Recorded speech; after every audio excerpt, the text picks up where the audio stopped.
I'm Scott Munn, along with Tug Coward in the Warrior Alliance Network studios in Atlanta, Georgia. Tug, did you ever go to summer camp? Indeed, I did. Loved every second of it. Yeah, a couple times. I went quite a bit, too, and I actually became a camp counselor when I was in college. It's a great time and a great place to bond. And if you have magical memories of summer camp and you bonded with friends or just bonded with nature out there, then you're going to love today's show, because today in the Spotlight, we're going to talk to Kate Lipton. The Spotlight's on Camp Twin Lakes, and Kate has been the Warrior Family Program Coordinator at Camp Twin Lakes since 2010.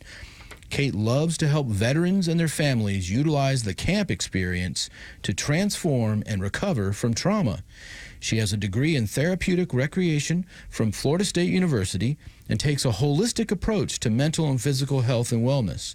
So let's find out how you can go back to summer camp with the Warrior Family Program Director at Camp Twin Lakes, Kate Lipton. Welcome to the Warrior Alliance Network. Thanks, Scott.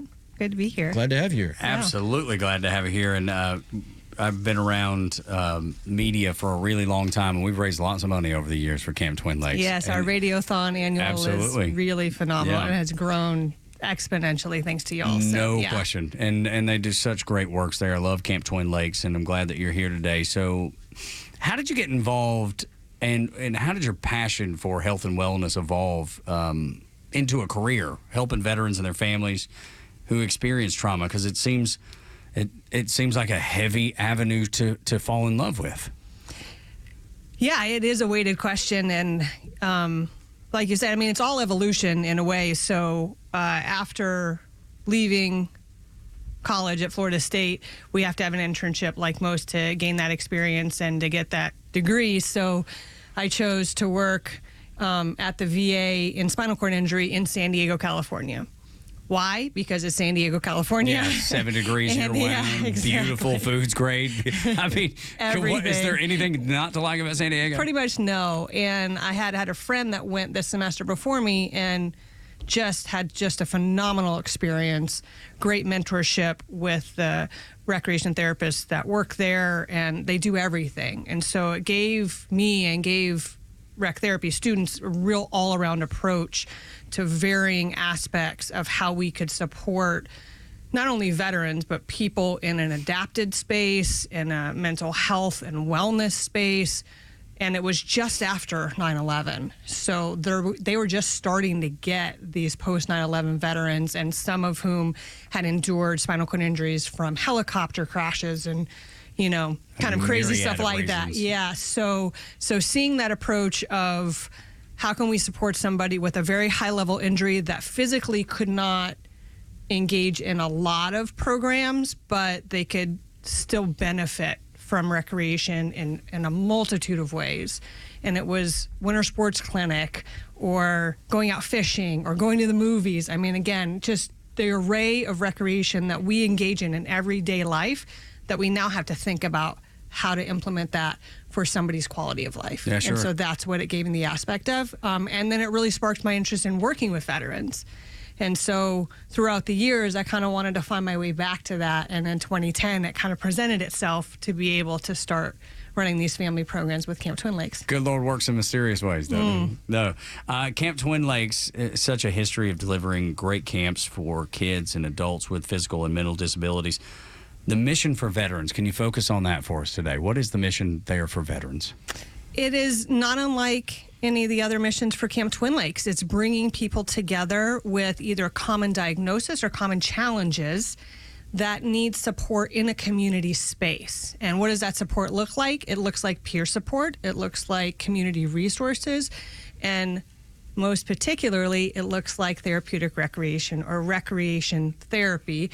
And how do we implement that in a camp setting? So it can be the zip line is part of, so cool, right? It's part of recreation therapy. And as you know, Tug, we adapt our zip line. Yep. So whether it's for a child in a wheelchair, whether it's for a veteran that has had multitude of knee and back problems, amputations, et cetera, our zip line's on a hydraulic system.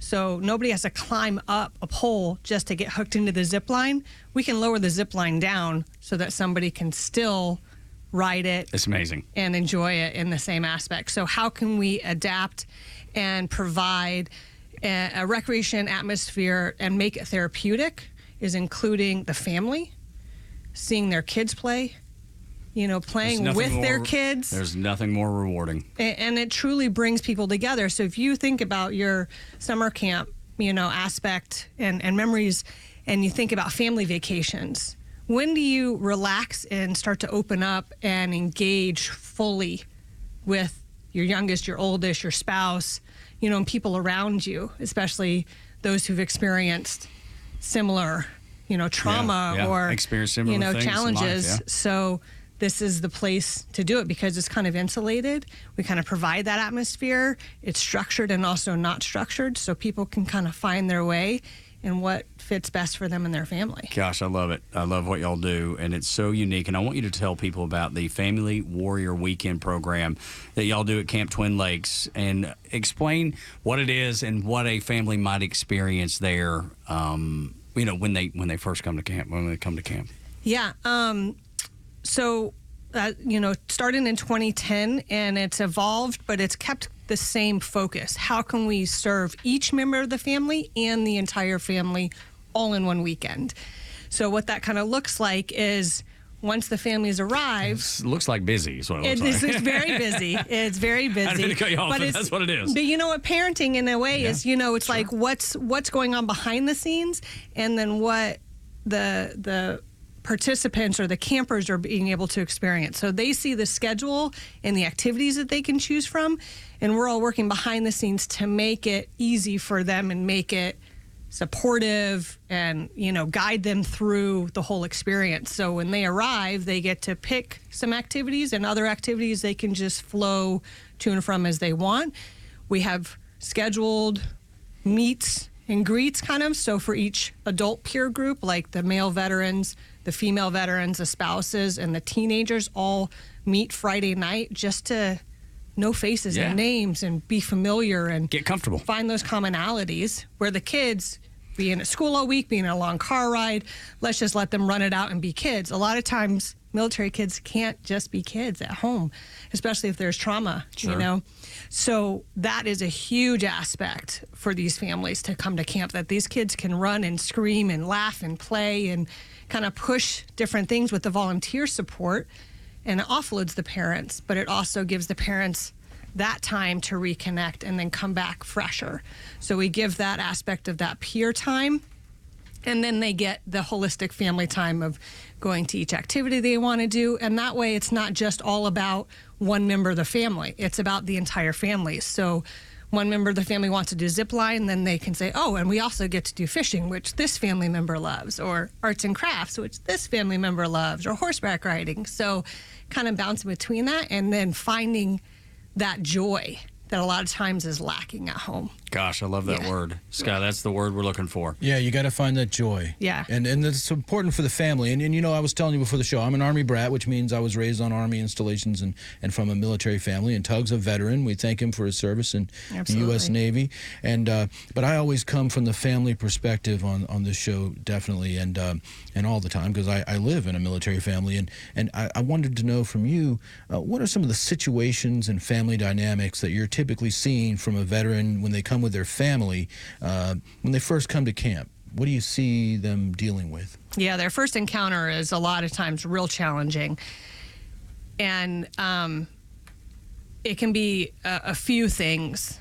The first thing that comes to mind is if they're married, and we'll say for this situation, it's husband and wife, and the husband is the veteran, just kind of to make it kind of typical. Let's be honest, that's the majority. Kind of typical, right? Yeah. But it doesn't have to be. No, of course not. But the typical is the wife has had enough of the husband, veteran, isolating, keeping the family, in a sense, isolated from doing different things, or the burden is all on her to do all the family activities, take care of the kids, health care, sports, school activities, all that Everything. Stuff. And also take him to all his appointments, or get him to try to get help for his appointments, right? It can also be the teenager in a single parent household. So I just want to also say that, because these teenagers also have a big burden that they're carrying. And that spouse or teenager, but usually the spouse, says, listen, this is for the kids, this is for the whole family. If you don't come to this, we're done. I'm out. We're divorced, I'm walking, and I'm taking the kids.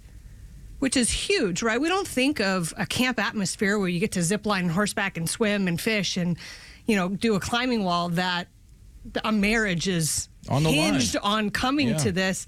But a lot of times I can't even tell you how many times we've heard this story. Wow. And that's a big one, And another one is it's a referral from another veteran who sees that family or that veteran and their kids struggling and said good things about it. And so they kind of guide them through. And it's the hesitancy of, well, we've tried this or we've tried this. And it's either they've fallen through the cracks because nobody's followed up with them on the other organization, and not putting it on any other organization, but it's both, right? It's both like, I feel like I don't know how to get help. And so when I reach out and I don't get a response, here I am still, Yeah. Here I am still suffering and not able to get out. And what I kind of look at that is that's our responsibility on the community support side, whether it's the VA, whether it's Camp Twin Lakes, it doesn't matter. It's on us to really keep reaching out. But also, the self-advocacy side is that, when you see your family or you struggling, that relentless nature of just reaching out, because not only is your life of value, but it's your family's life that depends on your survival. So it's a big package rolled into one. So this can all come into camp when they arrive. And then when they come in, it's a lot of hesitancy. It's a lot of newness, strangers, people that have, Tug, who would you give your kids to, Yeah, right? There's a very select set of people. Yeah, people that I trust, people that I know their background, I know what they're about, I know what matters to them, I know that they know what matters to me. Yeah. Would it help if as you apply to come to camp and I send you an email and say, we have several volunteers and they're there to support you, and they have gone through reference checks, background checks, and they are never alone with your child. Yeah. We have a rule of 3 at camp that we keep very, very seriously. It goes for anybody that works or volunteers at camp. Well, it just makes sense. Yeah, and so your child is protected. It is at such a comfort level. Yeah. No doubt.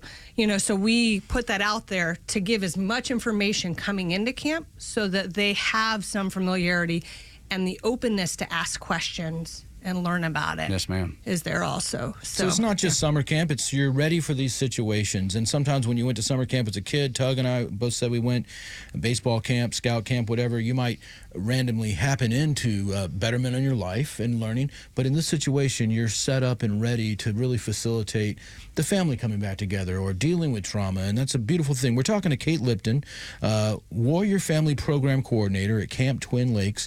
If you're out there listening and you're interested in going to camp, if maybe you relate to some of this, maybe there's been a little trouble in the family and you want to come back together, get back to nature and the natural family state, go to camptwinlakes.org right now, camptwinlakes.org.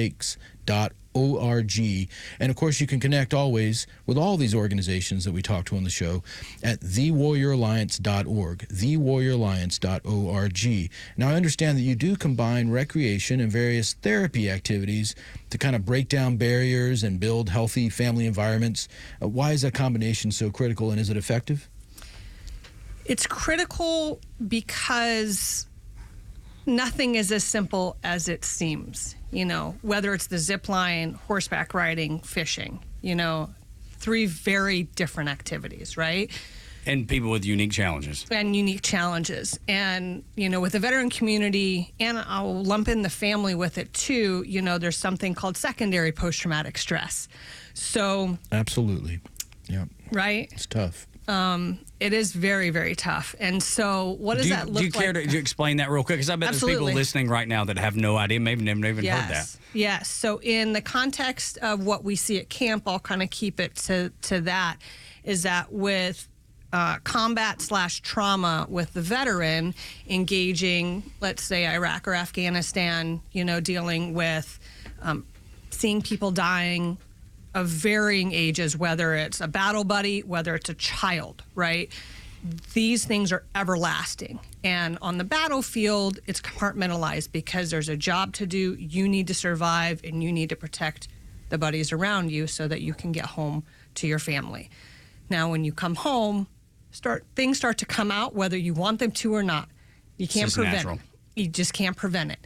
And so the kids and the spouse start to compensate for these things. You know, if it's triggers, loud noises, particularly coming from behind the corner, being surprised, kids' laughter, you know, jumping on the bed.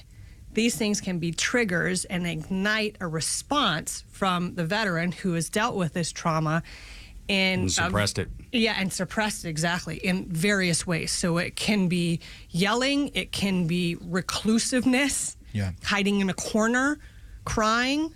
It can be that fight or flight, freeze, that freezing side, and it can also be, you know, anger outbursts and a reactive, you know, can be a dissociation. So the family compensates for these triggers. So you may see a teenager kind of going in front of or behind their parent, trying to watch out for these triggers. Now, there is no such thing as a trigger-free environment. And what that means is you can be in the most calm atmosphere and it still that you can think of, right? And it still happened. And there's something that you could not predict that happens. And it could be a thought. Sure. It could be someone coming from around the corner, even if they started talking, right? So at camp, we kind of say this, there's no trigger-free environment, but what we can do is support you when triggers happen, whether it's the family member and or the veteran, right? Yeah. So for the family members, that secondary PTSD is kind of offloading that stress, giving them that time, that space to play, to engage, etc.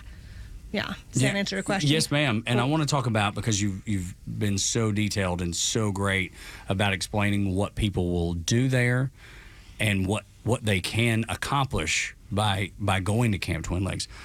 Do you care to share some of the transformational stories about people or families that you've experienced while at Camp Twin Lakes? Sure. You know, one big one comes to mind, but there's so many over the years. And generally, I'll get to that one big one, but also generally I'll say that, you know, even if families come back years and years and years, they're not the same every single time they come back to camp. Grow and progress. Yeah, or regress, maybe even. Right, something traumatic happens in their life. You know, they lose a family member, they lose a child, they have a conflict. You know, it doesn't matter, right? Life happens, yeah. Life happens, so they come back to camp seeking that solace, that support, that common space to be able to just be and relax and let go. So, one of our families unfortunately lost a child in utero. And then came to camp about 10 weeks later for a family weekend, and they could talk about it openly at camp. You know, it was a very, very, very safe space for them that people would just listen and not judge and not say, oh, you should do this, or you need to do this. No, just listen. Just having that that companion, that ear to bend. Yeah. I know it's and just being in that space, because the kids were dealing with it too. You know, the 9-year-old, the 4-year-old, the 17-year-old, they all lost a sibling in this whole matter. So being able to support each member of the family as well was It's amazing huge for what us. can happen when you get around a campfire or around a picnic table and there's no phones or the phone ringing off the hook for family activities. It's just we're focused on the family and talking together. And Camp Twin Lakes is one of the original community partners of the Warrior Alliance, and I wondered, how does that partnership work, and how do you think it helps advance your mission? Yeah, we're very fortunate to be a partner of the Warrior Alliance, and basically, since we started in this space in 2010, we've evolved to what we've offered at camp, because originally there wasn't a myriad of veteran service organizations available and out there and really doing a lot of outreach. There was just a handful. And so we kind of took it upon ourselves, because a lot of people are asking, well, we need this. How can we find this, care or resource or whatever?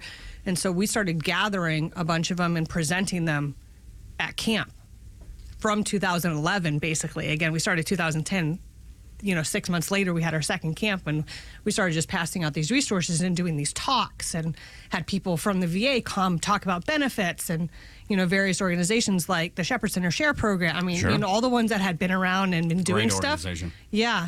So, so we kind of started there, and so when the Warrior Alliance kicked off, I was like, push people out of the way first in line, like, hello, Yeah. this is so needed, and we have a lot to offer, and this is what we've been doing. So we need to filter all these questions straight to Warrior Alliance, and I know how to do that. We know how to That's so say, great. this organization is going to be the pipeline to support you and your family. Yeah. And I recall that Camp Twin Lakes won the Community Partner of the Year at the inaugural Veteran Impact Awards in 22 for your community support, volunteerism, for driving referrals across all the partner network. What did receiving that award, did it mean anything to you and the organization? And why is the work that you're doing so important to you personally?